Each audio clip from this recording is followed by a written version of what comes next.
Hola, ¿qué tal? Buenas tardes y buenas noches. Bienvenidos otra vez a todos los que se van a conectar hoy con nosotros. A los que van a estar acá les doy la bienvenida. Hoy estamos en nuestro episodio número, creo que es el número 16, si no estoy mal. Y hoy con un tema súper interesante que son el poderoso mundo emocional.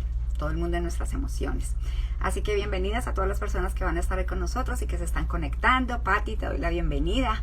Fernanda, Tucci, también te veo. Qué rico que estés acá. Norita, genial, genial. Qué linda comunidad que tenemos. Hola, Tucci, qué rico. Tenemos que ponernos al día y volver a conversar. Sí, hace mucho rato no hablamos. Hola, la tía Go. Genial. Bueno, gracias a ustedes por su sintonía, por su lealtad, por estar acá. Qué rico. Marta, bienvenida. También te veo. Bueno, hoy un tema espectacular, que es el tema del mundo emocional, un tema que a mí me apasiona. Gabriela, bienvenida. Magda, bienvenida. María E. Oh, claro. Creo que sé quién eres. La monita, como siempre estás acá lista, sí señora. Hola a todos, besos. Ay, divina Magda, lo mismo para ti. Besos para ti también. Entonces, les decía que... sí, de la universidad. Claro que sí, divina. Ok, genial. Pablo, también te veo sin falta. Pablo sí es, pero... mejor dicho... súper puntual. Ok, bueno, les decía que nosotros venimos hablando en todos estos lives que hemos hecho de muchos temas que tienen que ver con nuestro poder, de cómo despertar nuestra grandeza interior, nuestro poder personal. Y hola Pablo, qué rico que estés acá. Y hemos hablado de muchos aspectos y hemos hablado de muchos temas, pero no habíamos entrado como mucho a tocar el tema de las emociones, y por eso me parece un espacio lindo, un tema apasionante, porque nada más conectado a nosotros los seres humanos que el mundo emocional, y a veces desafortunadamente como que tan desconocido o realmente tal vez es que no ha sido tan explorado, no hemos sido bien entrenados en ello. Entonces pues hemos desaprovechado mucho el poder que se esconde ahí detrás, pero de eso vamos a hablar hoy. Paisita, bienvenida. Judy, bienvenida. Muy bien. Piti, chévere, qué rico que estén acá. Bien, entonces al nosotros gerenciar las emociones, adquirimos un poder gigante sobre nosotros mismos.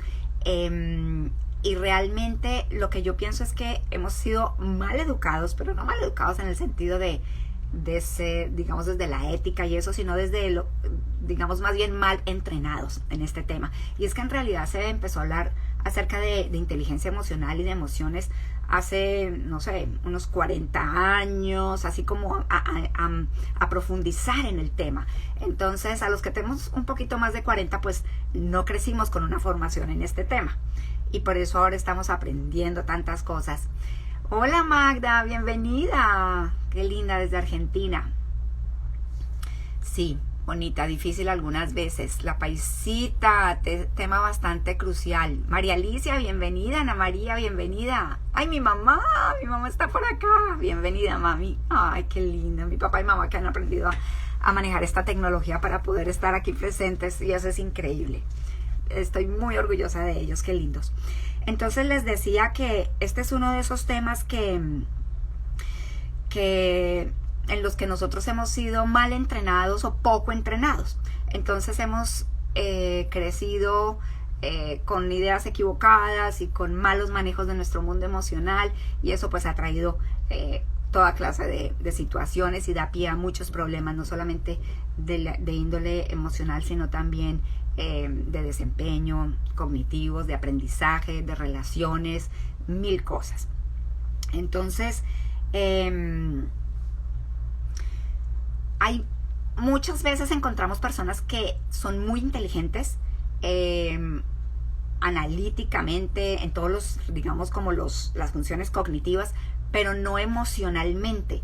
Y ahí es cuando vemos cómo esas funciones son tan importantes y deben estar siempre como balanceadas. Así que hoy nos vamos hoy vamos a incursionar como en estas aguas. Este es uno de esos temas que yo diría que hoy en día debería ser casi que obligatorio en los colegios, o debería ser considerado como una pieza fundamental en todo el tema del currículum educativo, que los jóvenes pudieran crecer conociendo su mundo emocional, aprendiendo a gestionarlo.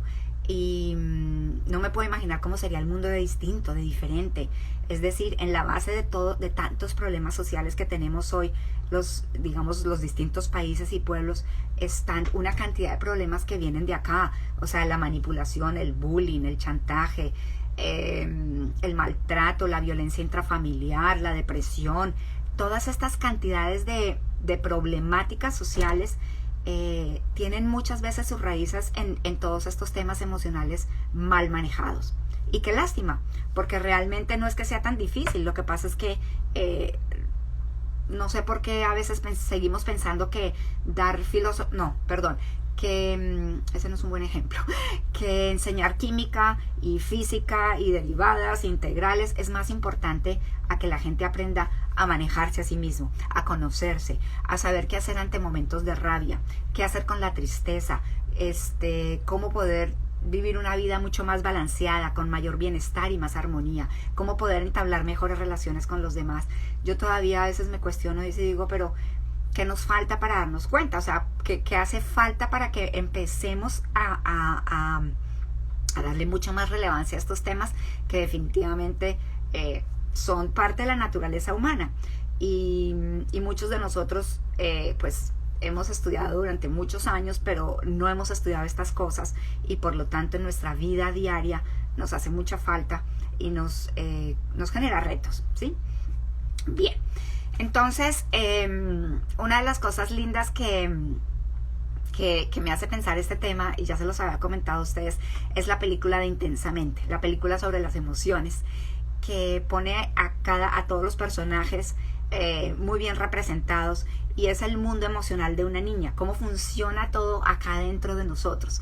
Y pues si ustedes la han visto, se podrán familiarizar o se podrán relacionar así como yo con esos personajes, donde continuamente tenemos dentro de nosotros un personaje que tiene, o sea, que representa la alegría, que representa otro la tristeza, la rabia, el miedo, en fin, todos estos, porque son parte nuestra, son de nuestra naturaleza humana. Así que pues más vale que aprendamos un poquito de esto. Así que pues hablemos de qué son. Daniel Goleman, que es uno de los, digamos, autores más reconocidos en el tema de la inteligencia emocional, describe las emociones como los impulsos que nos llevan a actuar. Es como esa gasolina que hace que nosotros accionemos, ejecutemos, reaccionemos, respondamos de alguna manera, de una manera o de otra. Y tenemos que decir que no hay emociones buenas ni malas, que todas las emociones simplemente son. Y para mí son como indicadores. La manera como yo me las imagino gráficamente, y me gusta enseñarlas a veces, es: imagínense que nosotros fuéramos marcianos y que nuestro cuerpo fuera como así, como de acero, lleno de cables y botones y todo esto, como a veces, como son los robots, digamos, no tanto los marcianos, más bien como robots. Y imagínense que cuando tuviéramos una emoción se nos prendiera un botón o salieran chispas de luces. Entonces, que a veces nos pasa casi que las reacciones físico-químicas que suceden en nuestro cuerpo se parecen a esas. Pero imagínense que si estuviéramos tristes se nos prendiera un botón grande azul, así de grande. Que si estuviéramos asustados se nos prendiera un botón así, creo que no me acuerdo cuál era el color del miedo, digamos que fuera amarillo o rojo. Que si tuviéramos rabia se nos prendiera un botón así grandote, que fuera visible, que fuera, digamos, algo que no pudiéramos esconder. tal vez eso nos ayudaría un poco a entender lo que está sintiendo la otra persona y lo que le está pasando, y también a nosotros ver lo que nos sucede.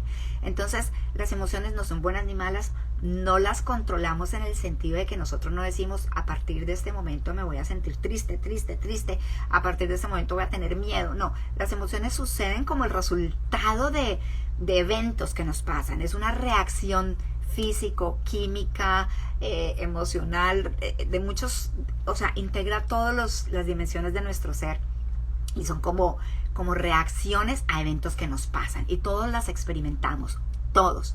Entonces todos conocemos la tristeza, la alegría, el miedo, la rabia, la frustración,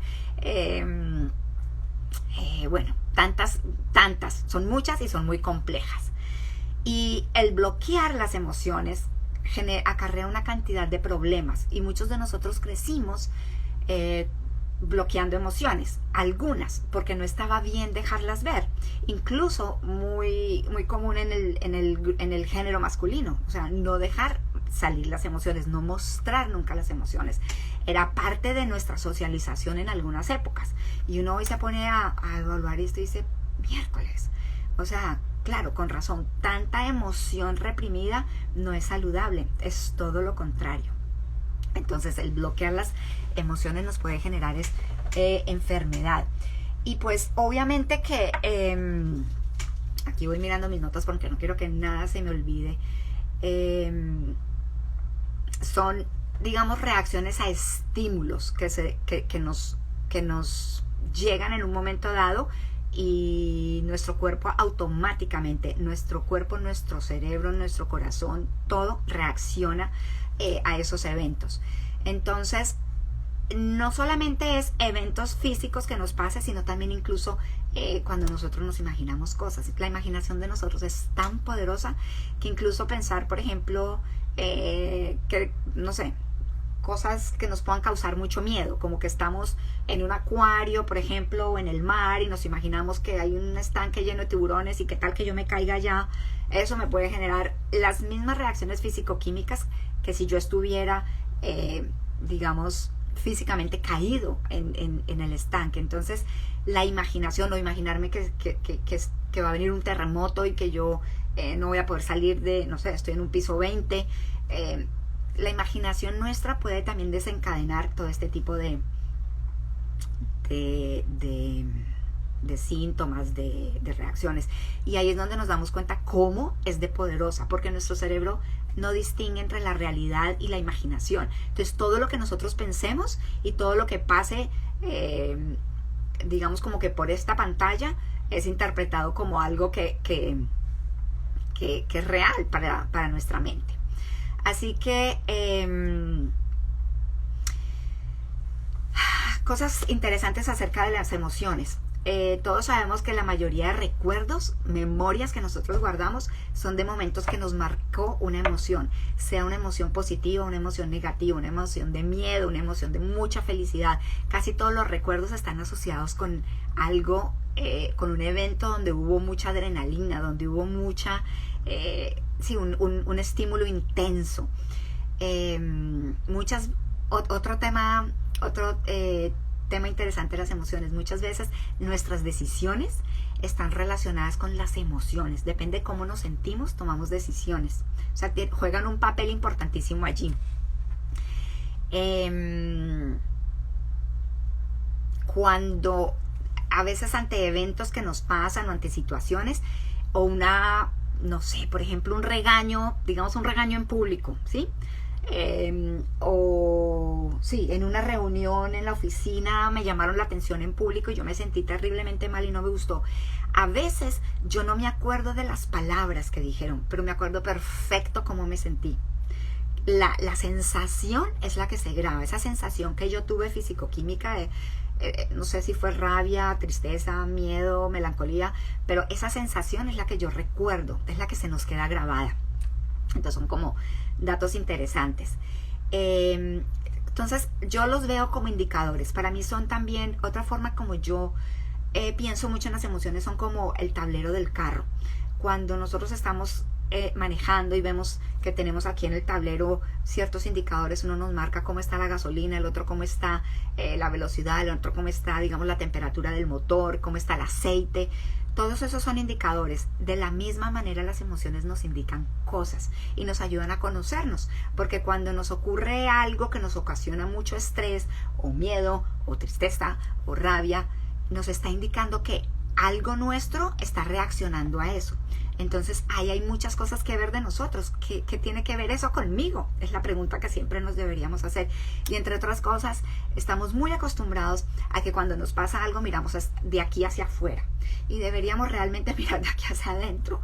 Porque las emociones, más que hablarnos de lo que el otro dijo o hizo, nos enseñan es cómo repercuten esas cosas en nosotros, ¿sí? Cómo a veces agreden nuestros valores o violentan valores que tenemos.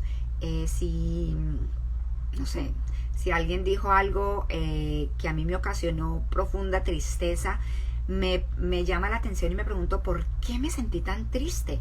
Y todos nos hemos dado cuenta que a veces ante el mismo evento las personas reaccionamos diferente. Lo que para una persona pudo ser muy doloroso, para otro pudo ser como no tanto.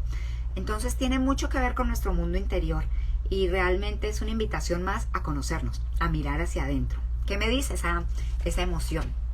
Entonces, las emociones no determinan quiénes somos, a menos que se conviertan ya como en parte de nuestra personalidad. Por ejemplo, hay una distinción entre una persona que se estresa ante cosas que a todos nos pasa, que nos ponemos, digamos, o que nos da rabia ciertas cosas. Eso es diferente, digamos, a esa sensación temporal que tenemos durante ese estímulo y ese evento, a que sea parte de la personalidad, o sea, a que siempre estemos de mal genio o a que siempre estemos digamos, en modo de estrés o modo nervioso. Eso ya aquí tendríamos que hacer esa distinción.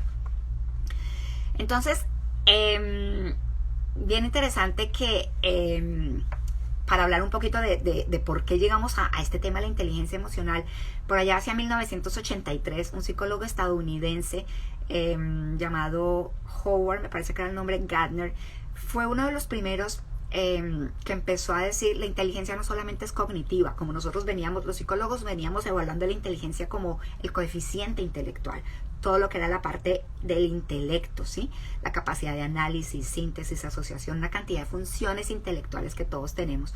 Y él fue el primero que dijo, no, la inteligencia es mucho más que eso. Hay inteligencia en el artística, hay inteligencia musical, hay inteligencia en la, digamos, para las letras, en lo que es la parte literaria, hay inteligencia en la parte emocional, para relacionarme conmigo mismo y para relacionarme con los demás, hay inteligencia física, corporal, con la parte motora que sirve para todo el tema deportivo.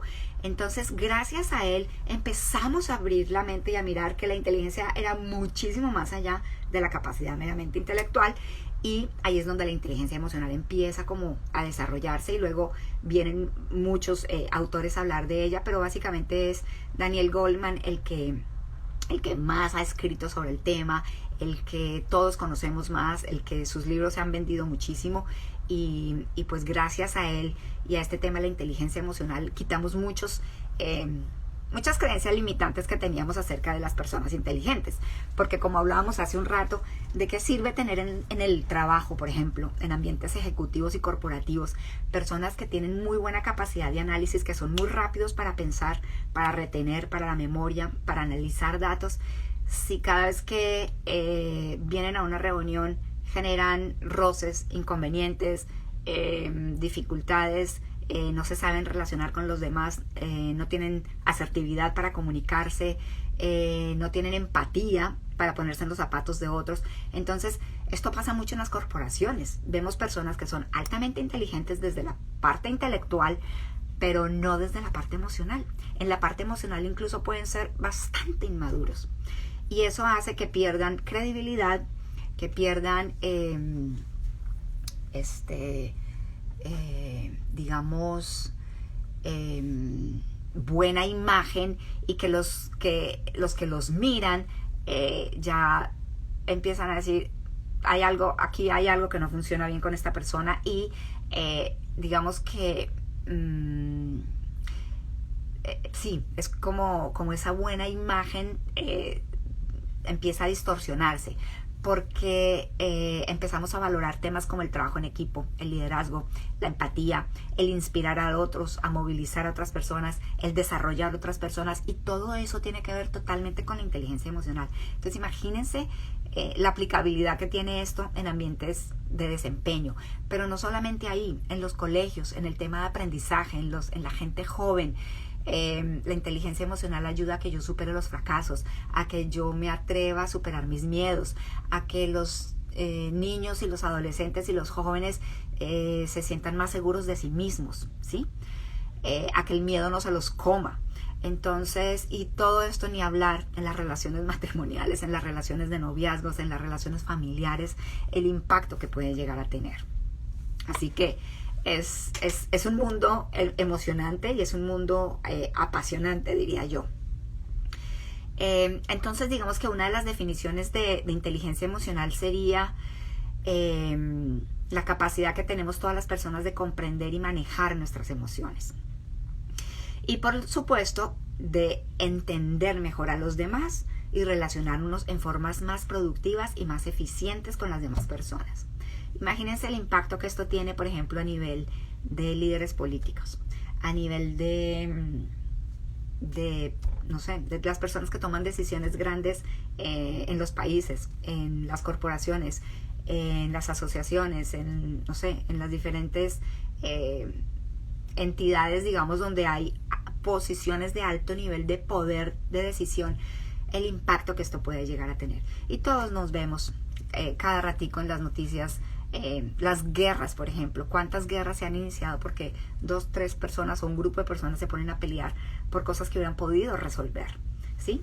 Entonces es increíble el impacto que este tema puede tener. Bueno, ¿cómo vamos hasta acá? Estoy hablando como mucho, como muy rápido. ¿Vamos bien? Quiero que me cuenten con algún simbolito cómo vamos hasta acá. A ver, ¿qué dicen por acá? Para mí es más importante, dice Magda, la inteligencia emocional que la intelectual. Es más linda la gente llena de amor que llena de información. Qué lindo lo que dices. Buenísimo, buenísimo. El tema de estar llenos de conocimientos, llenos de información versus llenos de saber cómo interactuar en este mundo con nosotros mismos y con los demás. La Paisa dice que no ha visto la película. Paisita, la tienes que ver. María Alicia dice, las herramientas de manejo socioemocional son cruciales en la educación. Las disciplinas formales se aprenden mejor si existe una buena gestión emocional. Claro. No más saber administrar el miedo, el pánico que nos da hablar en público, por ejemplo, ¿sí?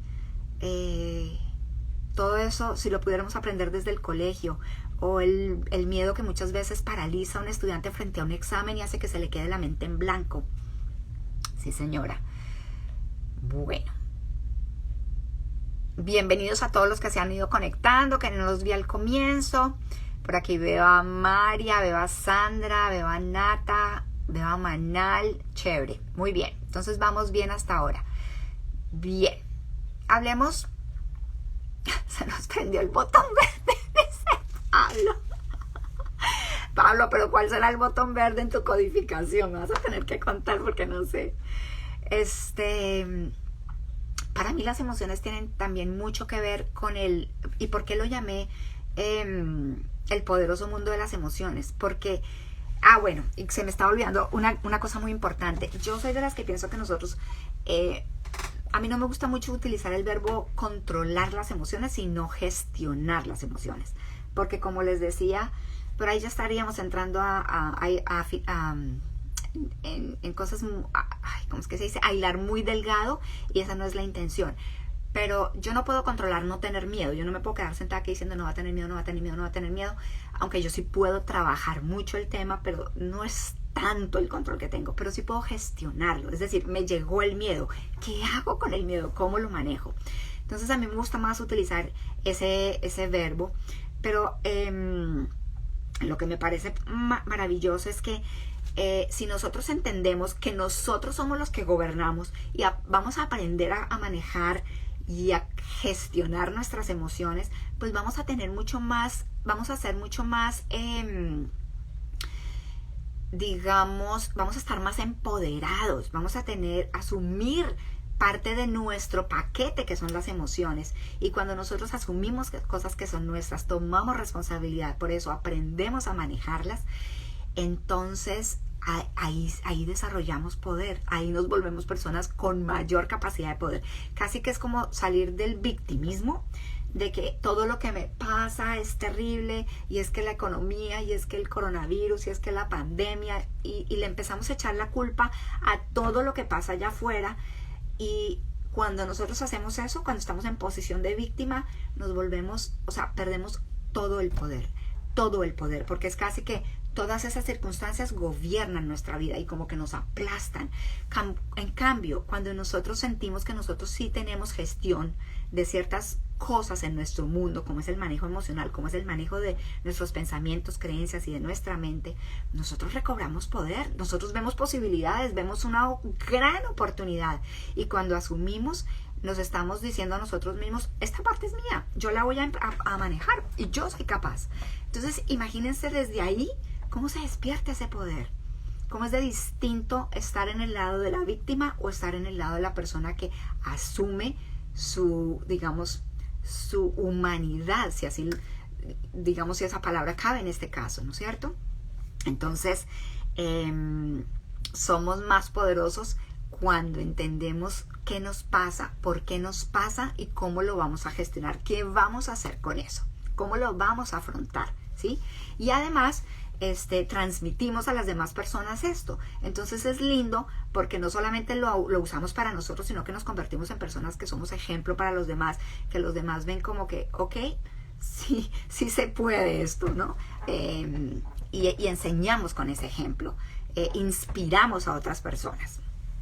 Bien, entonces las emociones son ese combustible, nos dice Goleman, que hace que nosotros funcionemos en cierta dirección, reaccionemos, nos movamos en esta dirección o en aquella. Ahora, hablemos un poquito acerca de algunas de ellas, porque no creo que nos alcance el tiempo. Voy a mirar mi reloj por acá para abordarlas todas, pero hablemos un poquito acerca del miedo, por ejemplo. Y muy importante, las emociones también tienen un propósito positivo. Normalmente nos quieren mostrar algo, nos quieren avisar algo, nos quieren dar alguna información sobre nosotros, ¿sí? Nos hablan. Entonces, el miedo, por ejemplo, vamos a hablar del miedo, nos permite estar alerta, nos permite detectar el peligro, nos permite darnos cuenta que hay algo allí que tenemos que poner toda nuestra atención,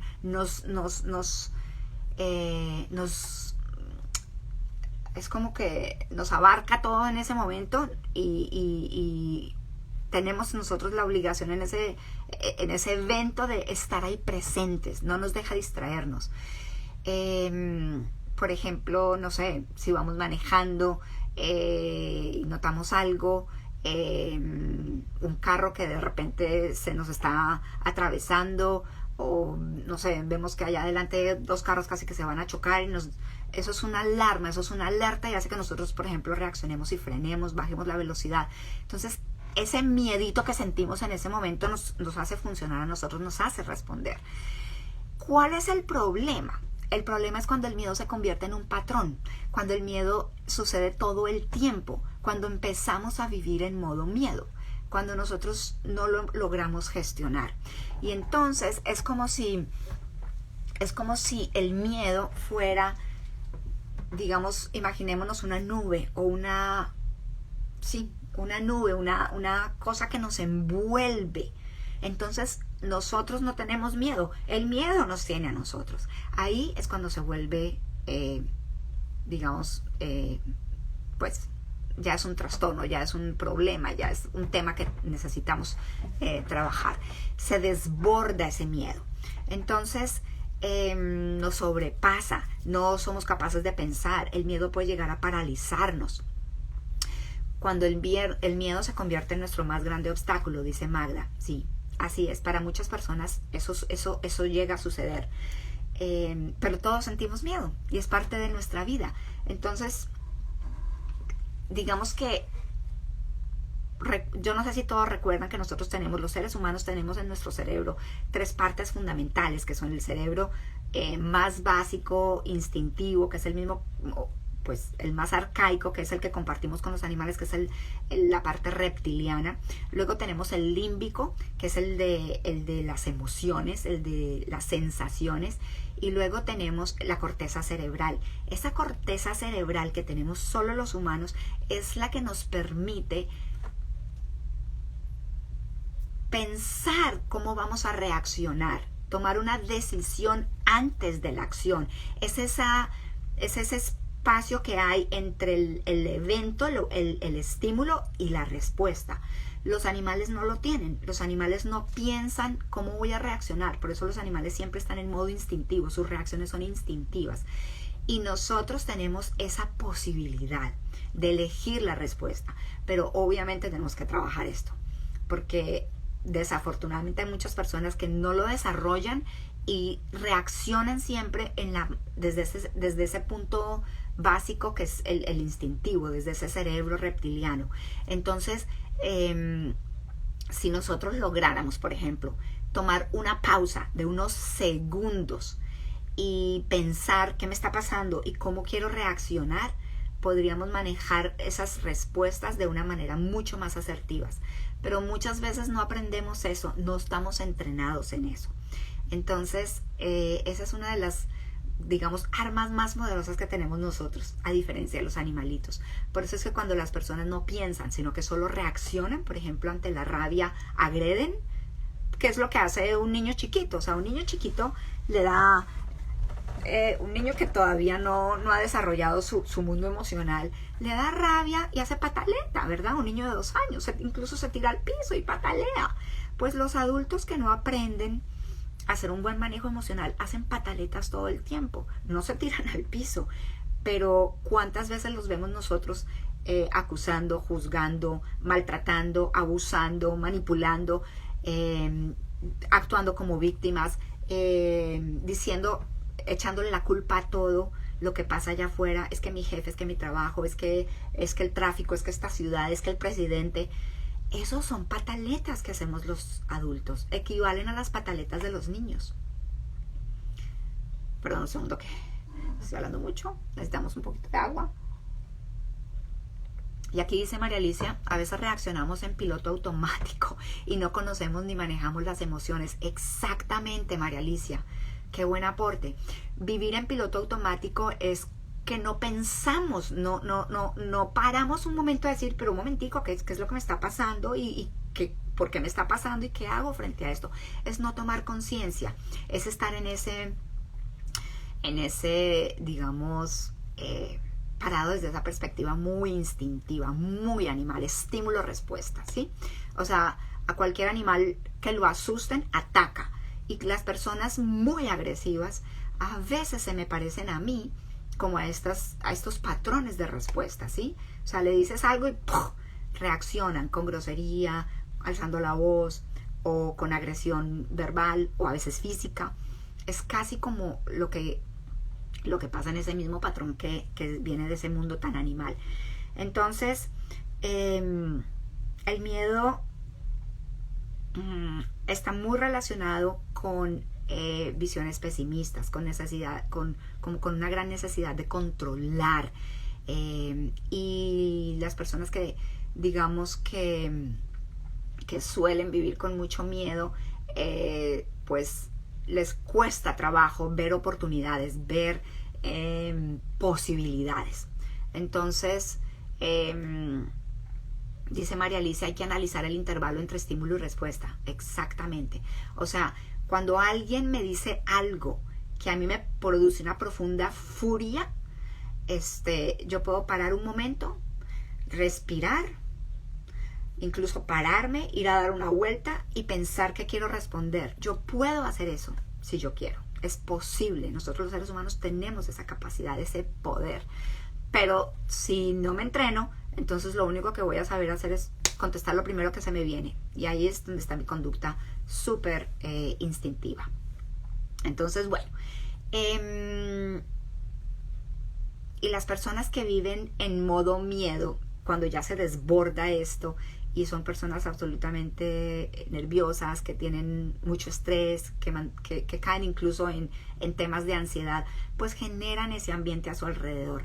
Y eso se empieza a sentir, o sea, la gente que convive con ellos, familiares o en el área laboral, lo sienten y es bastante nocivo. O sea, es un desbalance que hay allí. ¿Qué hacer cuando tenemos miedo? Pues definitivamente las conductas más instintivas son huir, salir corriendo, esconderse más o menos, reaccionar con violencia o con fuerza,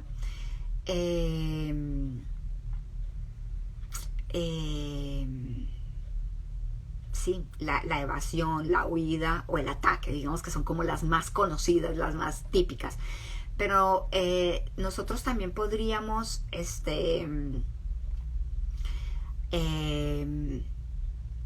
digamos, tomar otra posición mucho más desde el autoconocimiento y decir, ¿por qué esto me está produciendo miedo? ¿Qué es lo que pasa? ¿Qué es lo que hay detrás? Y yo, por ejemplo, puedo llegar a darme cuenta que es que tengo miedo de perder mi trabajo. O sea, si por ejemplo, en una situación laboral me llamaron la atención y a mí me generó un profundo miedo y era una cosa muy sencilla que no daba para estar, digamos, como entrar en ansiedad o en pánico algunas veces. Y cuando uno entra en pánico, a propósito, pues entra a una zona casi de parálisis y es muy difícil funcionar desde ahí. El miedo te invade, toda esa nube como que te atrapa. Pues lo que yo tengo que hacer es sentarme a ver, conversar conmigo mismo. ¿Por qué eso que dijo mi jefe me produjo tanto miedo? Y tratar de entender qué hay detrás. Entonces, de pronto lo que hay detrás es un profundo miedo a perder el trabajo. Entonces me tengo que preguntar, ¿y qué pasa si pierdo el trabajo? Pues entonces no voy a tener ingresos. ¿Y qué pasa si no tengo ingresos? No puedo alimentar mi familia, no puedo pagar el arriendo, no puedo. ¿Y qué pasa si no puedo hacer eso? Entonces es como empezar a conversar y a tratar de ver qué hay y cómo hago para yo coger este miedo y digamos desenmascararlo, no dejarlo que funcione como un fantasma que me asuste, sino como algo que yo conozco, como aceptarlo. Ok, tengo miedo a perder mi trabajo, porque claro, si pierdo mi trabajo, no tengo con qué pagar el arriendo, esto me va a poner en una situación muy complicada. Ok, entiendo que esto me pueda dar ese miedo, pero ¿se justificaba que yo llegara a este nivel? Entonces empiezo, digamos, como que a evaluar, a entrar en esas conversaciones. Y ahí es donde el coaching, la terapia, tienen una función muy importante, porque son las que son vehículos, son herramientas que me van a permitir a mí tener esas conversaciones internas, mirar qué hay detrás y saber cómo hago yo para desenmascarar un poco esto y verlo como una parte más normal de la vida sin que llegue a invadirme. Entonces, definitivamente es una mirada hacia mi mundo interno. No tiene nada que ver con que cómo voy a hacer yo para controlar a mi jefe, cómo voy a hacer yo para controlar a mi esposa, a mi esposo. No es la respuesta, no es la salida por ahí, es un autoconocimiento, digamos.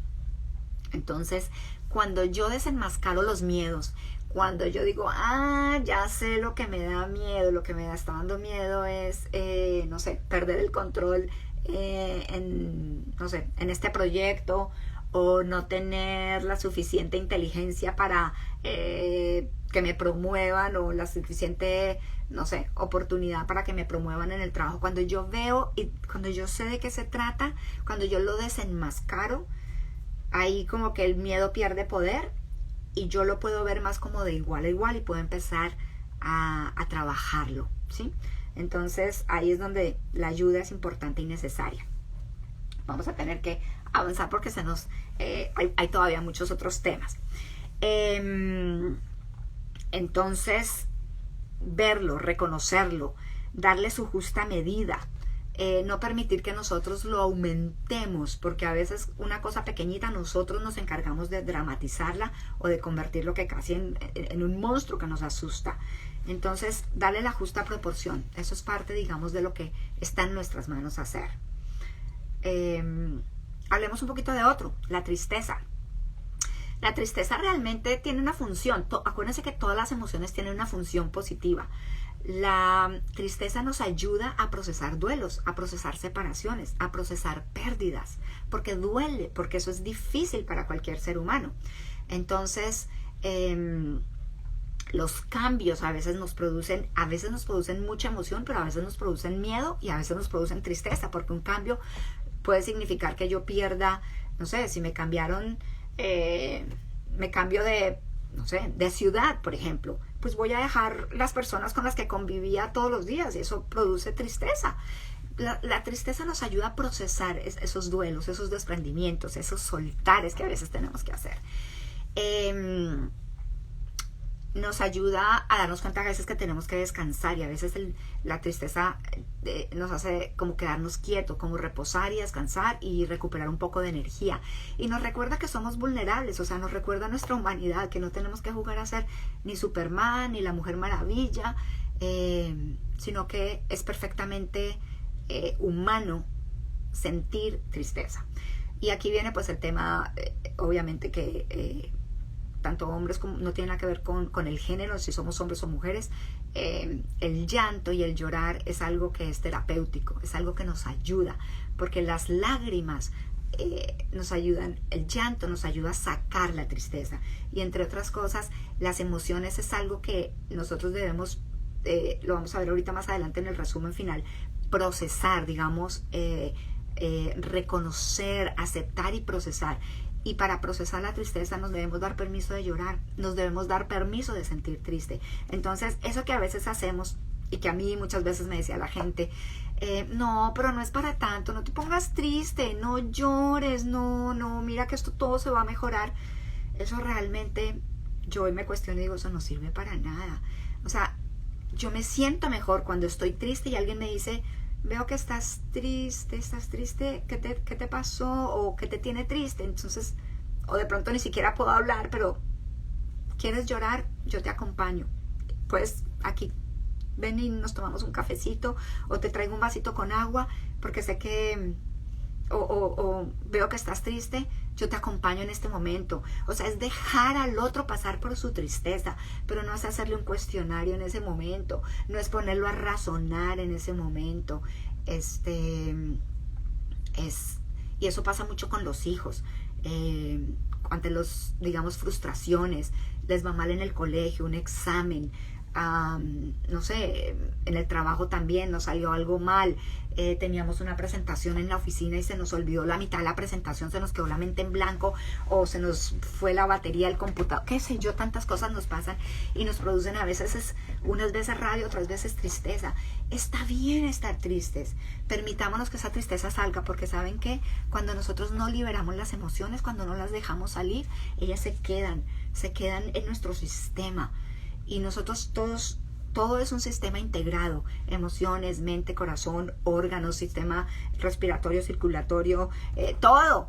Entonces cuando nosotros no las sacamos, las emociones se quedan y se estancan en alguna parte, y hoy sabemos que eso se llama somatizar y que producen síntomas físicos y enfermedades.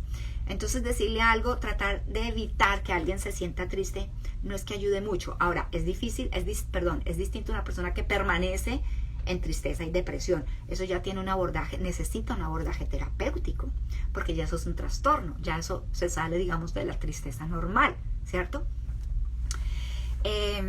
Dice María Alicia, no hay que juzgar las emociones. De acuerdo, no hay que criticarla. Pero ¿por qué tienes miedo? No deberías tener miedo. Pero ¿por qué tienes tristeza? Si tienes tantas cosas lindas en tu vida, no deberías estar triste. No, las emociones hay que dejarlas que fluyan, ¿sí? Entonces, llorar es importante, es una válvula de escape. Es más o menos como las lágrimas quieren salir y eso tiene una razón de ser, así estamos diseñados. después de llorar nos sentimos alivio. Hay una frase muy linda que dice que las lágrimas limpian el alma. Y todos sabemos que después de una gran tormenta, cuando cae un gran aguacero, a veces hasta sale el arco iris y luego sale el sol y hay un aroma fresco y todo lo que estaba como revuelto vuelve y se organiza, ¿sí? O sea, el aire se purifica. Es un poco parecido a eso. Entonces eso es natural. Cuando estamos tristes también, otra cosa que nos ayuda es pintar, dibujar, ¿sí? Relacionarnos con algún color, pintar lo que nos tiene tristes. El movimiento es importantísimo. Y a propósito, les quiero contar que el próximo martes vamos a estar con una invitada muy especial que se llama Luz Fanny Escobar. Y Luz Fanny va a trabajar con nosotros el tema de las emociones y el cuerpo. Y es espectacular cómo ella lo maneja. Así que no se pueden perder el próximo martes.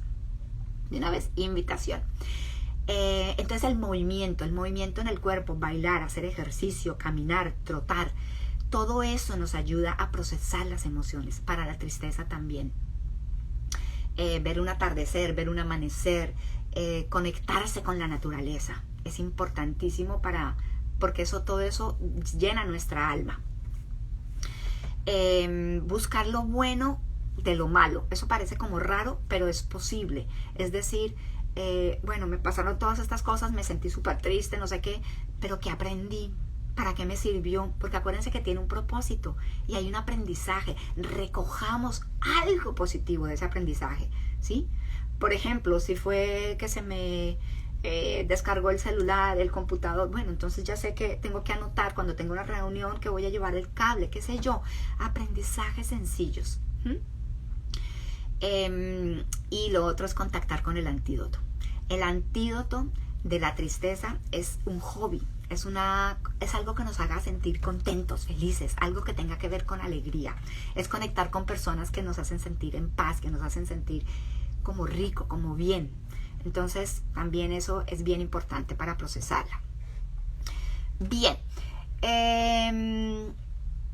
una cosa que se me olvidó y que sirve para el miedo y para la rabia es la gratitud. El antídoto, uno de los antídotos más poderosos que hay para el miedo y para la gratitud para el miedo y para la rabia es la gratitud. Cuando nosotros convertimos la gratitud en un hábito y lo hacemos por la mañana, por la noche, a lo largo del día, cuando celebramos todas las cosas y damos gracias a Dios, a la vida, a las personas de nuestro mundo, es mucho más difícil sentir rabia y mucho más difícil sentir miedo. Es un antídoto natural y eleva nuestra frecuencia energética a un nivel muy alto donde el miedo casi que no la alcanza.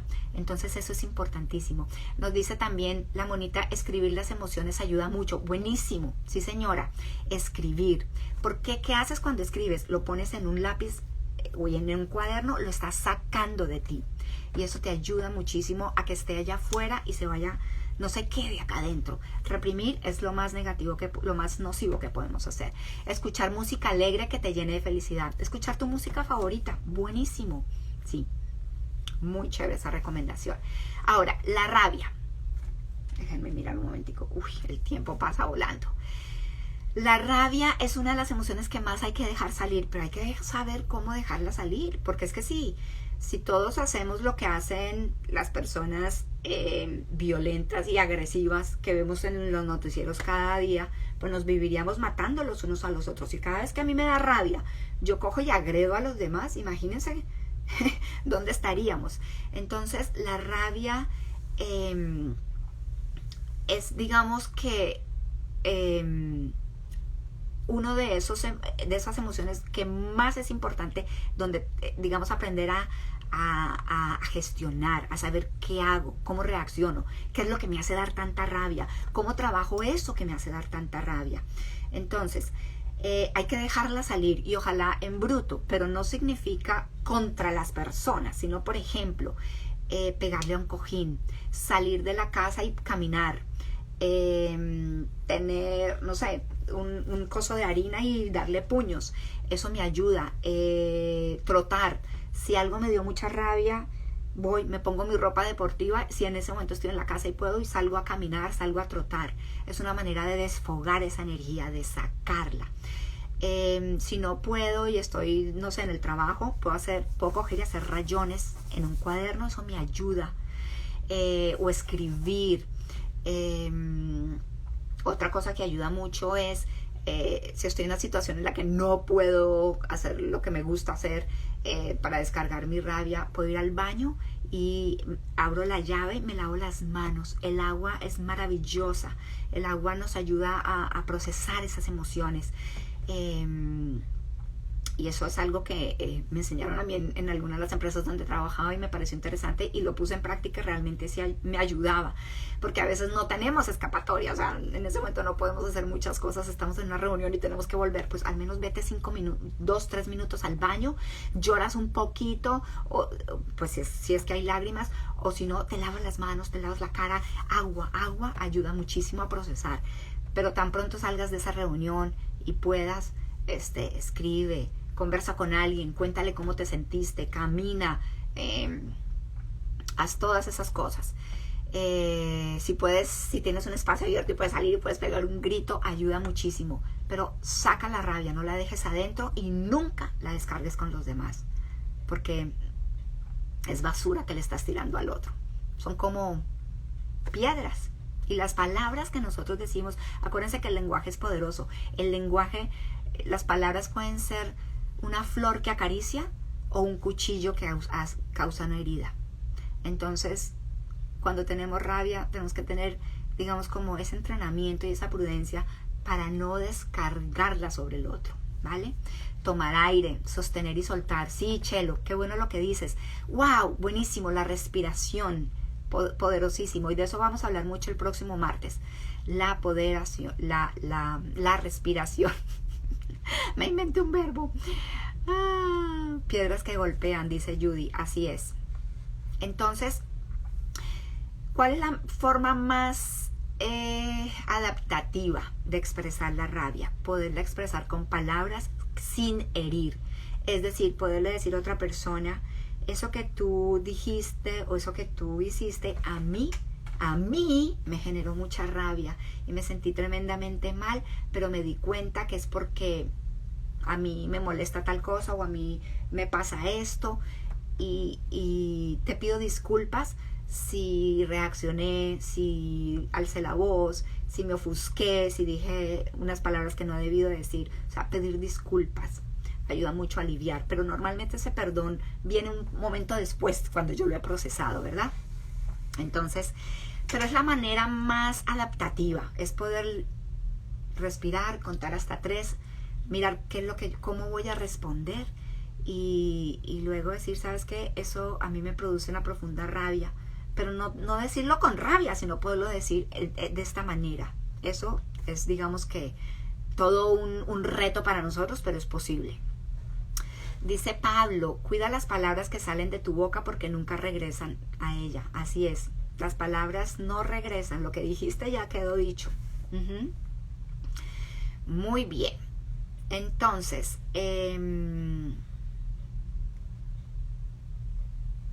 la rabia no se debe expresar ni gritando ni pegando, porque es una reacción totalmente infantil, una pataleta, sino como lo estábamos diciendo, con respiración, con calma y expresándolo con palabras.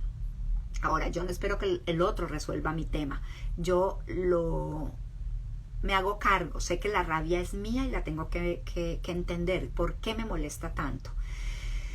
Los gringos tienen un dicho muy bonito que es cuando pasa algo así, cuando uno le da mucha rabia y de pronto hace algo que no es adecuado o que agrede a los demás con palabras. Y dicen, tengo que ir I have to clean this mess. Eso significa tengo que ir a limpiar el reguero. Porque cuando hacemos una de esas pataletas es como si generáramos un reguero, un basurero ahí en el piso. Entonces, cuando ellos dicen I have to go and clean this mess, es como que tengo que ir y pedir disculpas. Tengo que ir y de alguna manera como resarcir el daño o arreglar esto que generé. Así que es parte, digamos, como de lo que podemos hacer después. Entonces,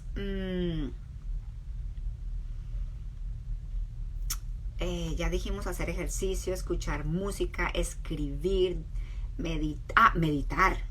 Meditar, la práctica de la meditación y de la respiración consciente en la cotidianidad, en el día a día, es algo que nos ayuda muchísimo a tener mucha más capacidad de reaccionar, de responder, de escoger la respuesta antes digamos como que de dar esa reacción instintiva. Entonces es increíble porque es una mirada a nuestro mundo interior, nos da mucho autoconocimiento.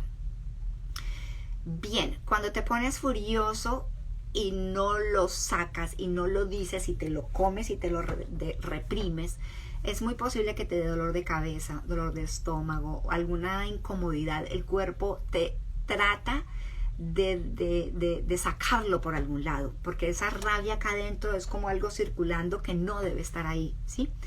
Entonces, contar hasta 10, dice la paisita, sí, claro, y con respiración, eso es cierto. Si todos hiciéramos esto, no habría violencia intrafamiliar, imagínate. Bien. Ahora, ya vamos a hablar un poquito más el próximo martes acerca de la somatización, pero la mayoría de nosotros ya hoy sabemos que todos estos sentimientos negativos que no aprendemos a gestionar, si se quedan acá guardados, nos hacen daño y nos van a afectar de alguna u otra manera más adelante. Incluso hay estudios que van asociando, por ejemplo, la tristeza, dicen que nos afecta más en el sistema respiratorio, que la alegría tiene que ver, la falta de alegría tiene que ver con el páncreas y con el vaso, que la rabia tiene más que ver afecta más el hígado, por ejemplo. No conozco mucho de este tema, pero sé que hoy en día hay muchos estudios que van relacionando cómo nos van generando enfermedades y problemas físicos en ciertos órganos. Entonces, gestionar las emociones. ¿Qué es lo que en realidad tenemos que hacer? Uno, reconocerlas. ¿Qué es reconocerlas? Identificarla. Oh, me acaba de dar rabia. Oh, me acaba de dar tristeza. Entonces, tratar de parar y decir, ¿qué me pasa? ¿Por qué me dio tristeza esto? ¿Por qué me dio rabia? O sea, la identifico, la reconozco. Ponerle nombre es poderoso. Es como encontrar cómo se llama. Lo que estoy sintiendo es frustración. Lo que estoy sintiendo es una desilusión, grandísima. Sí, no sé cómo la queramos llamar, pero ponerle nombre, identificarla. Luego aceptarla. No pelear, no resistirme, no decir, oh, es que no quiero, ¿por qué me está pasando esto? Pero es que fulanito.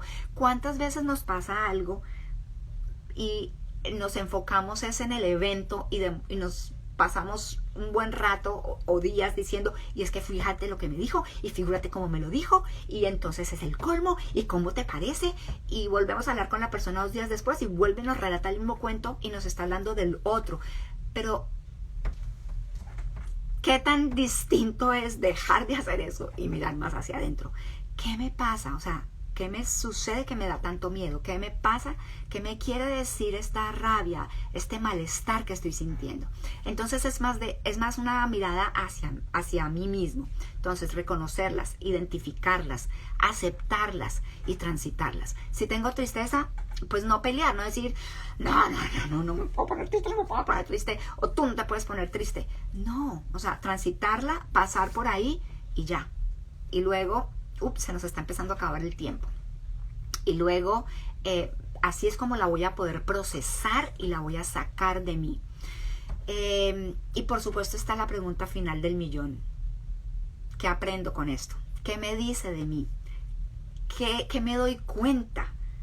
Es que de eso se trata, de que yo me gestione a mí mismo, no que yo quiera controlar y dominar lo que los demás hacen y dicen o los eventos que allá afuera pasan. Es yo cómo quiero responder a esto la próxima vez, qué me sucede a mí, cómo es mi mundo emocional. Entonces, pensar antes de actuar, en otras palabras, es la regulación emocional. Digamos que es un nombre que se le da a esto. Es aprender a autorregularnos, ¿sí? No dejar que la emoción nos domine, nos gobierne. No convertirnos en animalitos que reaccionamos, sino nosotros aprender a gestionarla, reconocerla, identificarla, aceptarla y procesarla para que podamos salir adelante. Entonces con esto llegamos al final. Acuérdense que ustedes tienen el poder, ustedes y nosotros tenemos el poder, pero es un poco de entrenamiento. Entonces el próximo martes los invito a que nos acompañen. Vamos a estar con Luz Fanny, una gran colega y amiga, quien admiro muchísimo, más preparada que un yogur, una persona que nos va a enseñar muchas cosas. Así que un abrazo, buenas noches para todos y nos vemos el próximo martes. Feliz noche. Chao, chao. Gracias por los comentarios, muy lindos. Gracias, gracias, gracias. Gracias, chao, chao.